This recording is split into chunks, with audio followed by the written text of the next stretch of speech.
Anak tukang becak lulus S2 hanya dalam 10 bulan. Ia kini sedang menempuh jenjang S3. Ia kini menjadi dosen di ITB Bandung di usia 22 tahun. Inilah 9 fakta Herawati, anak tukang becak dosen termuda ITB Bandung. Inilah kabar paling mantul, mantap betul. Saya peringatkan, jangan menilai buku hanya dari sampulnya saja. Mungkin ini pas untuk menggambarkan Herayati dan orang tuanya. Siapa sangka orang tua berwajah keriput, badan kuyu dan kurus, yang biasa menarik becak di daerah Cilegon. Anak tukang becak dosen termuda ITB Bandung. Inilah kabar paling mantul, mantap betul. Saya peringatkan, jangan menilai buku hanya dari sampulnya saja. Banten ternyata memiliki anak yang lulus terbaik atau kumlot S1 dan lulus kumlot S2 di ITB Bandung, dan kini menjadi dosen ilmu kimia di ITB pada usia 22 tahun. Masya Allah, Allahu Akbar, Allah Maha Besar, Allah Maha Adil, Allah Maha Baik, Allah Maha Berkuasa dan Maha Berkehendak. Tidak percuma atau sia-sia, bapaknya bekerja, mengayuh becak, tiap pagi, siang, dan malam. Lalu anaknya berhasil dengan mudah lulus S1, lalu meneruskan S2 dan sekarang tengah menempuh S3 di ITB Bandung. Dan, kini bekerja sebagai dosen termuda di ITB. Subhanallah, inilah kisah Herayati. Anak tukang becak yang sukses gemilang mewujudkan mimpinya, sukses dalam pendidikan dan masa depan cemerlang. Hera lulus kumlot pada tahun 2018 dengan IPK 3,77 di ITB Bandung.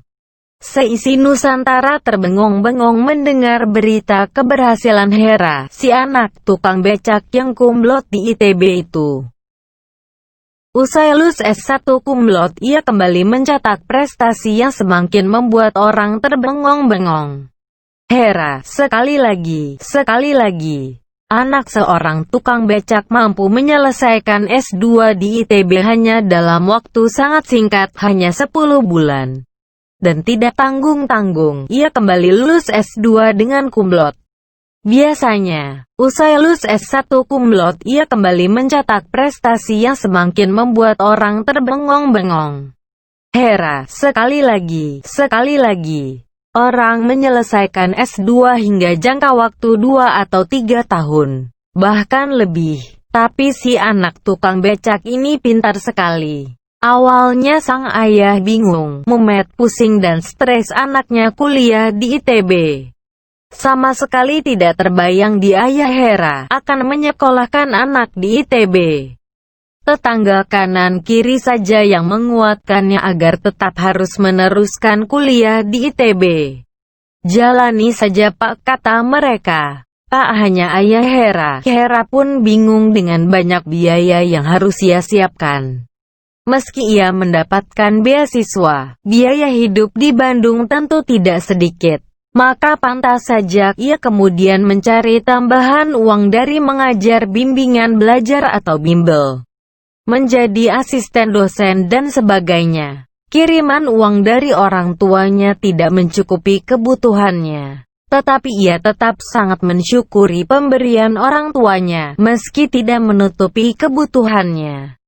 Meski ia mendapatkan beasiswa, biaya hidup di Bandung tentu tidak sedikit. Maka pantas saja ia kemudian mencari tambahan uang dari mengajar bimbingan belajar atau bimbel. Ia yakin doa dari orang tuanya jauh lebih ampuh dari sekadar lembaran uang rupiah. Lulus S1 Hera diminta menjadi dosen di UIN Tirtayasa Banten, tetapi kesempatan itu tidak diambilnya. Kini ia sudah berbahagia bekerja sejak akhir tahun 2019 yang lalu. Sebagai dosen kimia di kampusnya, alma maternya, Institut Teknologi Bandung. Hera memilih ITB ternyata sudah cita-cita dari madrasah sanawiyah. Ia termotivasi guru sanawiyahnya yang bilang bahwa kuliah di ITB bisa gratis, asal kalian pintar. kata Pak Guru Sanawiyahnya ketika itu. Hera mengajarkan kita untuk tidak takut bermimpi. Biar anak tukang becak, ia mampu membuktikan lulus ITB dengan prestasi gemilang. Hera juga mengajarkan kita tetap semangat belajar, percaya pada Allah adalah segalanya dengan iringan doa ayah bunda. Insya Allah semua akan indah pada waktunya. Terima kasih Hera, selamat. Semoga karyamu menginspirasi generasi muda selanjutnya mengikuti jejakmu. Amin.